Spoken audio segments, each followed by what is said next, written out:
वैद्य जी से मेरा अगला सवाल यही है कि लोग कहते हैं कि एलोपैथी का तो सहारा लेना ही पड़ता है, कुछ न कुछ ऐसी बीमारियां आ ही जाती हैं तो उसका सहारा लेना पड़ता है। ऐसा नहीं है कि आयुर्वेद में या होम्योपैथी या जो भी और चिकित्सा पद्धति है उसमें इंस्टेंट इलाज हो जाएगी। तो आइए जानने की कोशिश करते हैं इस पे वैद्य जी का क्या कहना है।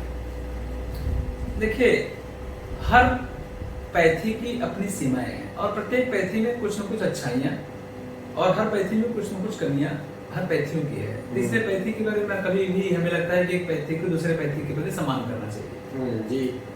दूसरा जो आपका रहा अभी हमारे एक बढ़िया जो मेरा शुरुआत मैंने किया था अपने करियर का, तो काफी सहयोग किया मुझे सीनियर आईएएस यहाँ के हमारे यूपी के हैं श्री मुकेश कुमार मिश्राम। उन्होंने वो अभी पर्यटन के टूरिज्म के इस समय प्रमुख सचिव हैं। तो मुकेश मेश्राम सर आईपीएस में हमारे डीके ठाकुर सर हैं जो अभी कमिश्नर पुलिस लखनऊ हैं और अभी इधर 2-3 सालों से मुख्य सचिव श्री दुर्गा शंकर मिश्र सर काफी ज्यादा प्रोत्साहन आयुर्वेद पैथी को दे रहे हैं। ये 3 महापुरुष जो हैं जो इस हमारे पैथी के लिए एक अभय वरदान के रूप में हम देख रहे हैं कि लंबा आप लोगों का रहा है। तो एक दिन वो मेश्राम सर हमसे बहुत पहले सवाल किए थे इसी तरह से कि वैद्य जी आयुर्वेद की दवाइयाँ बहुत देर में काम करती हैं। उसमें वो पुलिस कमिश्नर थे इलाहाबाद में। तो हमने कहा कि सर ये किसने कहा? तो कहे जनता की कहती है लोग बहुत देर में काम करती है आयुर्वेद की दवाई। तो हमने कहा सर चलिए अगर देर में काम करती है तो हम आपसे एग्जाम्पल लेते हैं। आप कमिश्नर हैं इस इलाहाबाद के और अगर हम लोग कोई एक बगल में किसी घर पे कोई कब्जा किया आदमी नया कब्जा किया तो कितनी देर में खाली कराए? बोले 2 घंटे में खाली करा देंगे। तो भाई नया कब्जा आएगा किसी का 2 घंटे में खाली करा देंगे, न्याय हो जाएगा उसके साथ में। हम कहे सर अगर 5-10 साल पुराना कब्जा है और तब लोग आपके पास आते हैं तो भाई तब तो सुनना पड़ता है, फिर तारीख पे तारीख दे करके उसका सुनना पड़ता है। हम कहे सर सेम मैकेनिज्म आयुर्वेद के साथ में व्यक्ति के साथ में। जब नया रोग हमारे शरीर पे आता है तो हम तुरंत चुटकी में ठीक कर लेते हैं उसको, तो वहां पे देर हमें नहीं लगता। लेकिन समस्या क्या है कि लोग पहले यहाँ गए फिर वहां गए, भिन्न स्थानों पे घूम करके अंत में आयुर्वेद के पास आते हैं और जादू की अपेक्षा करते हैं। ये बहुत सही बात वैद्य जी ने मन की बात कही है मेरी, मैंने भी यही अपने जीवन में देखा है। तो हमने कहा कि जब आप जिसे पुलिस वहाँ कमिश्नर हैं और आपको समय लग रहा है तारीख पे तारीख, तो आयुर्वेद क्यों तारीख पे तारीख नहीं लेना पड़ेगा? इसलिए वहां हमें समय लगता है और लोग उसको बदनाम करते हैं कि आयुर्वेद की दवाइयां बहुत देर में काम करती हैं और दूसरा बहुत महंगी है। तो महंगी के बारे में हमने कहा कि सर नया केस लेके आएंगे तो हम तो जीरा अजवाइन नमक हर्रई से ठीक कर लेते हैं कि भैया हर्रई जो है हर लेगी और फिटकरी फिट कर देगी। इसीलिए कहते हैं कि हराई लगे ना फिटकरी, मतलब हराई रोग का हरण कर लिया और फिटकरी फिट कर दिया। ये 2 से ही हम लोग तुरंत तत्काल में ठीक कर लेते हैं।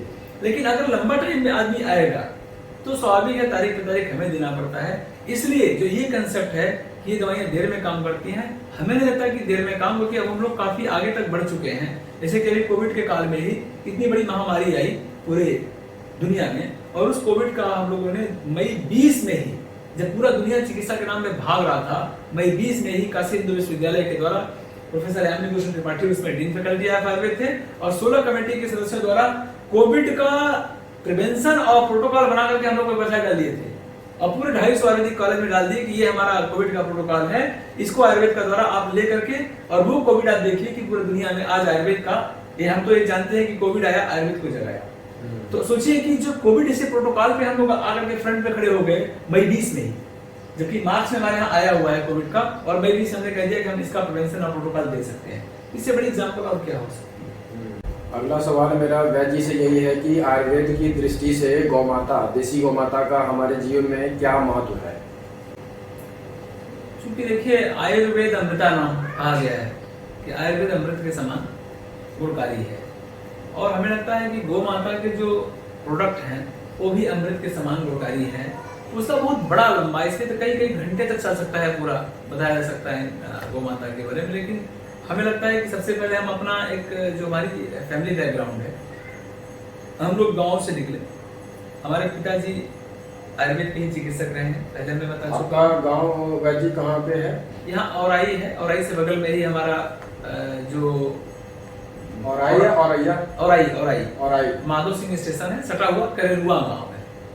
करेरुआ गांव माधो सिंह स्टेशन के सटा हुआ करेरुआ गांव है जी। छोटा सा गांव, और उस गांव में हमें लगता है कि गांव से निकल करके कोई बाहर बहुत, या तो बम्बई में कमाने गए लोग, या कुछ बहुत ही मिर्जापुर क्षेत्र है, और मिर्जापुर क्षेत्र में पढ़ाई लिखाई की उसमें संसाधन की बहुत कमी थी, क्योंकि पैदल जाना 6 किलोमीटर से पैदल फिर आना डेली, सुबह 6 से 8 तक हम लोग पैदल गए हैं, पैदल लेकर के आना, फिर बीच में नाला का पानी, अगर गंगा का निकलती थी, अगर बारिश हो गया तो अपने पीठ पे रख करके पूरा आपका प्लास्टिक पन्नी से बैग को रख करके तैर के निकल के आना, तैर के निकल के जाना, और पूरा पड़ा हुआ था। तो वहां पे हमने देखा कि हमारे पिताजी का अलगाव हुआ था, तो उसमें हमारी पिताजी को 2 गाय थी, एक बूढ़ी गाय थी और एक जवान गाय। वो बूढ़ी गाय से हमारे पास कम से कम 2 गाय हुई, 2 गाय से फिर लगभग 40-45 गायें हुई, और उन गायों का, देसी गायों का दूध हम चारों भाई पिए हुए हैं। हम 4 भाई हैं, और चारों भाई वर्तमान समय में हमें तो लगता है कि हम लोग गाय का उस समय दूध, गाय का घी, गाय का मट्ठा फ्रेश आज भी हमको पिलाई, तो हम 1 घंटे में बता देंगे कि ओरिजिनल क्या है और डुप्लीकेट क्या है। जी जी जी। तो गाय का माता का हम चारों भाई उपयोग किए, और आज हमें लगता है कि गाय चराने लेके जाना, गाय को लेके आना, गाय की सेवा करना, उसमें शंका करके, और चारों भाई अपने अपने स्थान पे बड़े बड़े पदों पे भारत में बैठे हुए हैं। जैसे कि आप बताइए। मैं यहाँ पे प्रोफेसर बीएचयू में जैसे प्रोफेसर काम कर रहा हूँ।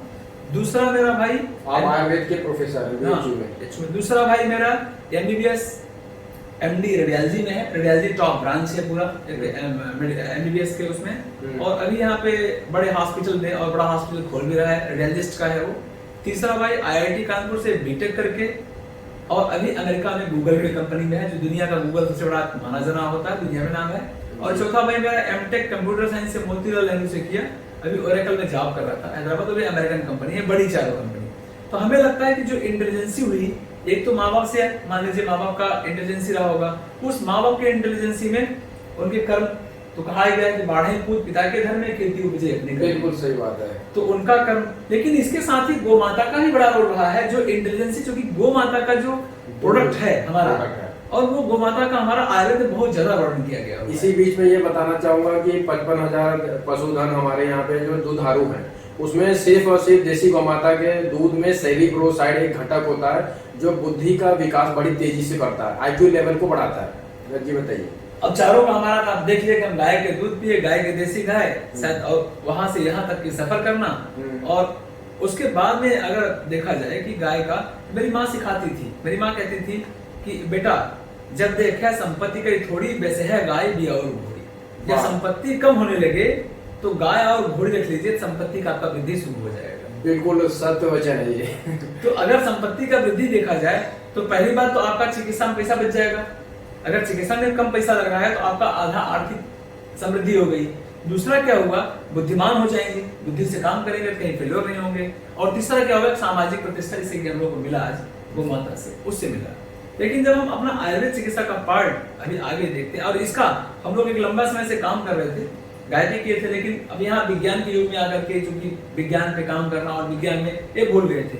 इसी बीच हमारे अखिल भारतीय गो सेवा प्रमुख के हमारे वो जो अजित भाई साहब हैं, अजित सर महापात्र भाई साहब से मुलाकात मेरी जब कोविड काल आया, तो कोविड काल में उन्होंने किसी से पता किया कि वैद्य जी आयुर्वेद पे काम करने वाले कौन है, तो मुझे उन्होंने सोंठ का चूर्ण आपके गाय के घी के साथ में देने के लिए एक प्रस्ताव दिया रिसर्च का।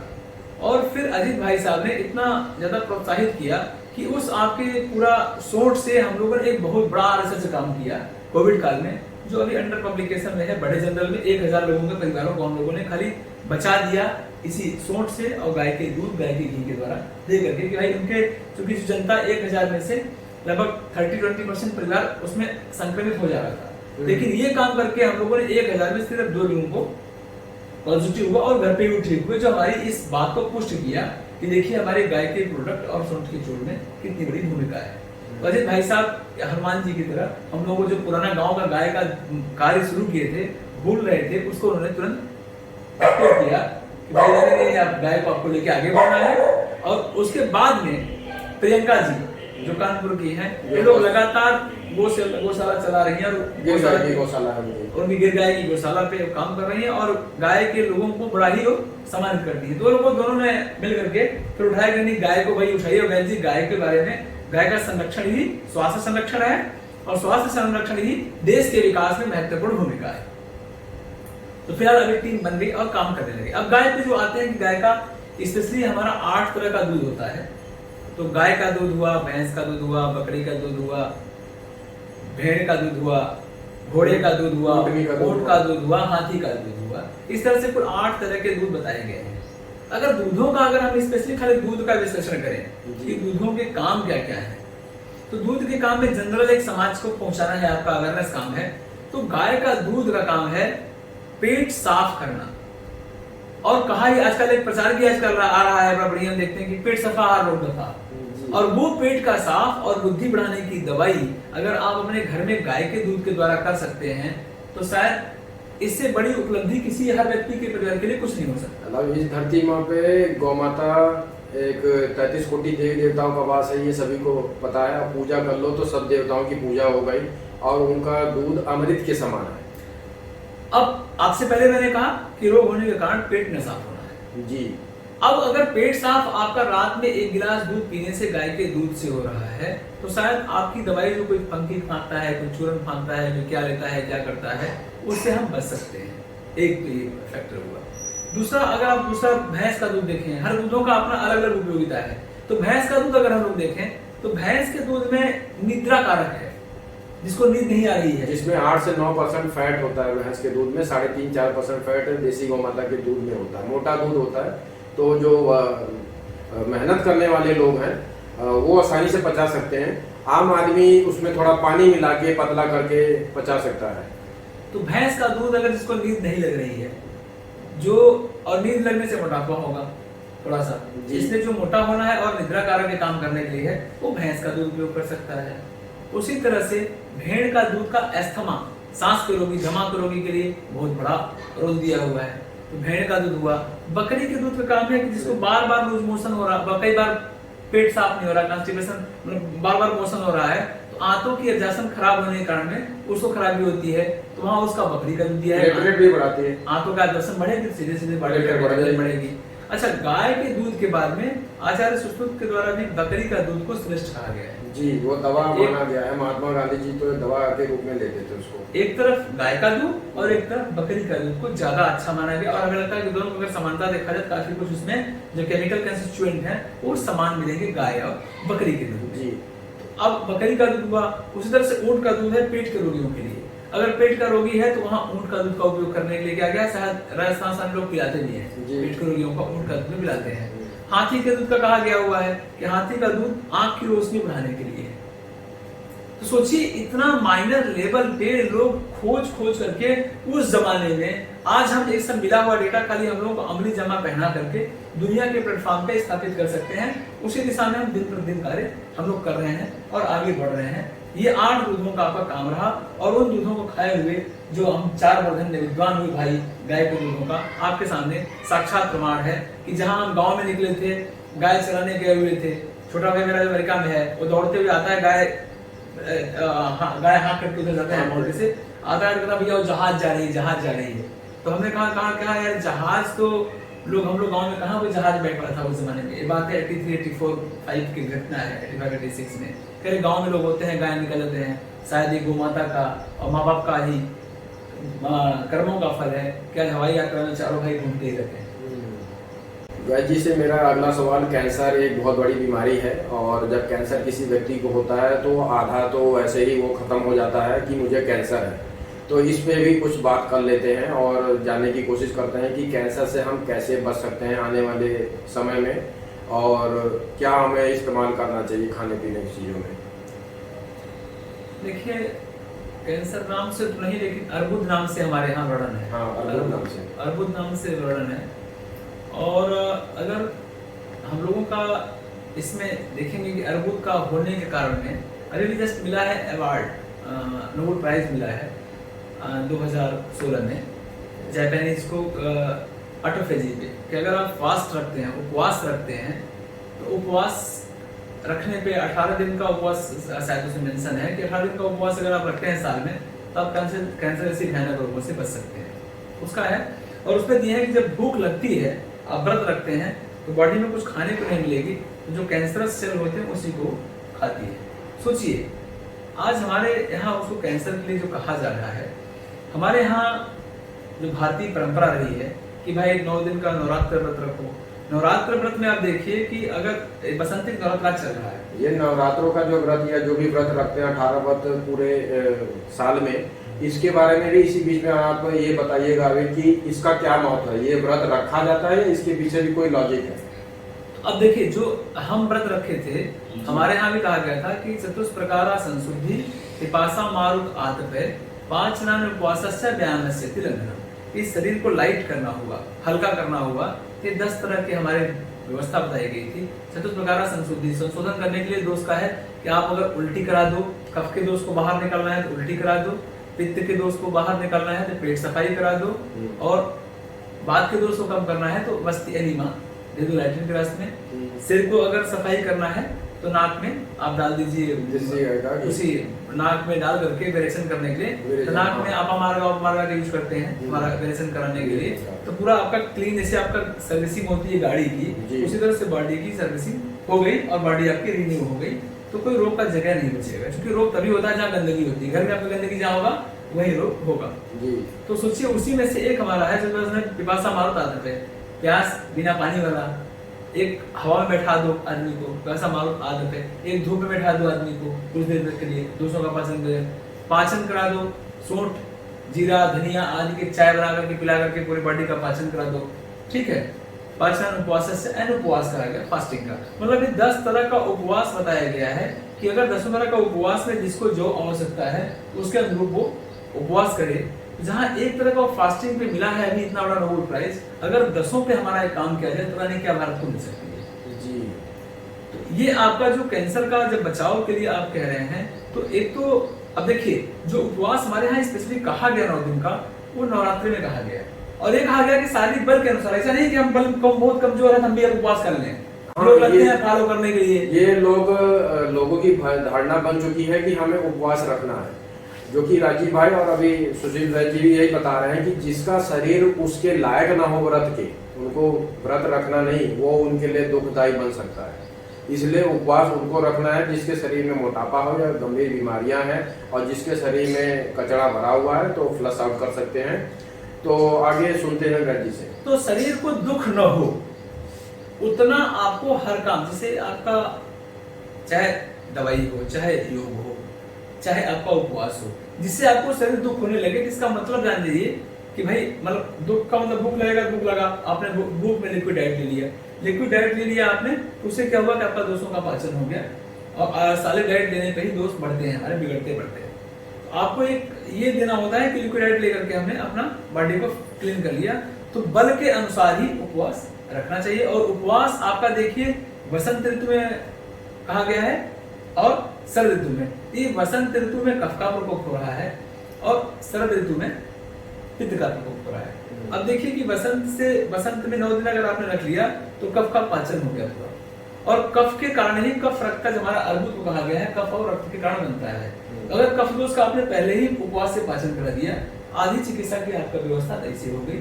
दूसरा जो सेकंड फैक्टर है कि अगर संभव हो उल्टी कर लिया इस वसंत ऋतु में, घर पे ही अपने आपने क्या काम किया कि सिंपल उल्टी काढ़ा बना करके पी लिया, उसके 15 मिनट बाद में आपने 1 चम्मच नमक, 50 ml की शहद आपने ले लिया, और एक गर्म पानी में इसी वसंत ऋतु में लेकर के आप पीना शुरू करें। जिस दिन छुट्टी हो 15 दिन में एक बार करना होता है उसका, ये नेचुरली हर व्यक्ति को करना चाहिए। इससे क्या होता है? उससे क्या, जो हम पीना शुरू करेंगे, आपने एक जग भर करके उसमें मिला दिया, आपने गिलास पीना शुरू करेंगे तो वोमिटिंग का अपने आना शुरू करेगा, और आपने सिंपल वोमिटिंग अपने घर पे ही कर लिया। अगर तो एक जग में कितना नमक डालना है, कितना 1 चम्मच आपने नमक मिला दिया, सेंधा नमक, हाँ, और एक जो है 50 ml का आपने शहद मिला दिया, अच्छी शहद क्वालिटी होगी। तो शहद मामक होता है, सेंधा नमक भी उल्टी करने के लिए प्रमोट करता है। ये 1 जग पानी में मिला दिया और मिलाकर पीना शुरू किए, 5-7-10 गिलास से पीते पीते अपने आप उल्टी शुरू होने लगती है। क्योंकि उल्टी काढ़ा पिए रहेंगे वो भी उल्टी करने का मन करता है, लेकिन इसका अति न करें। जो आपको आसानी से हो पाए, ठीक है। नहीं किसी आयुर्वेद चिकित्सक से सलाह ले लेंगे, जैसे मुझे एक दिन करना है, 15 दिन एक बार करना है, साल में मतलब 2 या 3 बार, अगर इस महीने बसंत ऋतु में 2 टाइम्स भी अगर साल में कर ले स्वस्थ आदमी, तो कम से कम इन सब रोगों से बच सकते हैं, सिर्फ एक उल्टी की प्राविधान कर करके अपने घर में। अच्छा, जिस दिन उल्टी करेंगे आप, उस दिन क्या उसी को कुंजल कहते हैं, उसमें आपके योग में आयुर्वेदिक बंधन कहते हैं या उल्टी कहते हैं। आप एक तो प्रोसेस से होती है पूरा पंचकर्मा का, तो एक लंबा होता है, रोग का हो गया तो पंचकर्मा में जाएंगे, पहले आपका क्या होगा, आयल की मसाज होगी, फिर मशीन में ले जाकर के आपका सिकाई हुआ, दोस्त पूरे बॉडी से ले जाकर के पेट में ले आना, और फिर पेट से उल्टी करा करके दवाई मिला करके करा देना, तो एक प्रक्रिया होता है। ये अगर बीमार है और डॉक्टर की सलाह है। लेकिन जो हेल्दी पर्सन है वो सिंपली ऐसे कई सारे लोग हमारे जो गाइड में रहते हैं, गाइडलाइन में, वो आराम से घर पे कर लेते हैं। हाँ, करने के बाद एक व्यवस्था देखनी होती है कि आप उस दिन पूरा फास्टिंग रखें, कोई खाना मत खाएं, क्योंकि उल्टी या पेट सफाई करेंगे तो थोड़ा सा अग्नि वहाँ कमजोर होती है, तो उस अग्नि को मेंटेन करने के लिए फास्टिंग में लिक्विड डाइट ले लें। हमें लगता है कि इलेक्ट्रॉल घोल के पी लिया हमने, मुसब्बी का जूस पी लिया, ठीक है, अनार का जूस पी लिया उस दिन, और शाम को पतली मूंग खा लिया, तो पूरा आपका बॉडी भी साफ हो गई और आप आराम से दोषों से बच गए। दूसरा एक और जो हम लोग देखते हैं कि जो चिकित्सा ग्रंथों में अगर और देखा जाए तो ताम्र पात्र का पानी भी, तांबे का बर्तन का पानी भी एक बहुत अच्छा हमारा एंटी कैंसर काम कर सकता है, बचाओ। बहुत लोग इसमें ये कहते हैं कि तांबे का बर्तन का पानी पूरे दिन पीते हैं। मैं जिससे जानने की कोशिश करते हैं कि आप पूरे दिन पीना है या सिर्फ सुबह उठते उठते सिर्फ पानी पीना है तांबे का? सिर्फ सुबह पीना उचित है, ज्यादा अति मात्रा तो आपका 24 सबसे कम मात्रा में सबका माइनर बॉडी में क्वांटिटी होती है इनकी, तो अब बहुत माइनर क्वांटिटी में अगर हम 24 घंटे पहले आज सुबह रख दिए, कल सुबह पी लिए, कल सुबह रख दिए और सुबह पी लिए, रख के फिर सुबह आप पी लो, पी लिए एक बार, उससे क्या होगा आपका कि पूरा का पूरा ताम्र जाएगा। तो ताम्र का अगर आप देखेंगे तो ताम्र का रोल आपका हीमोग्लोबिन फॉर्मेशन में भी अच्छी है, रक्त हमारा निर्माण में भी ताम्र का, कॉपर का एक अच्छा रोल होता है। और ताम्र का स्पेशली काम क्या होता है, लेखन करना। लेखन मतलब खुरच के बॉडी के जो चैनल आपके बह रहे हैं उनको सफाई करना। और जब ये इकट्ठा कहीं होता है आपका अर्बुद फॉर्म, जब कोई मेटेरियल इकट्ठा कहीं पे चैनल में होना शुरू होगा तभी वहां पे बन के आगे बढ़ता है। तो अगर उस ताम्र पात्र का पानी एक बार आप पी रहे हैं तो कम से कम उससे बॉडी क्लीन होती रहेगी, और उससे आपके एक ही बीमारी नहीं, हमें लगता है डायबिटीज से बच सकते हैं आप, मोटापा से भी बचाव हो सकता है, अगर आपके ये प्रोस्टेट की समस्या हो रही है पेशाब में उससे बचा सकते हैं, और उसके साथ में ही आपके कैंसर जैसे रोगों से भी बचाव होने की संभावना मैक्सिमम हो जाती है अगर हमने ये एक उपयोग किया।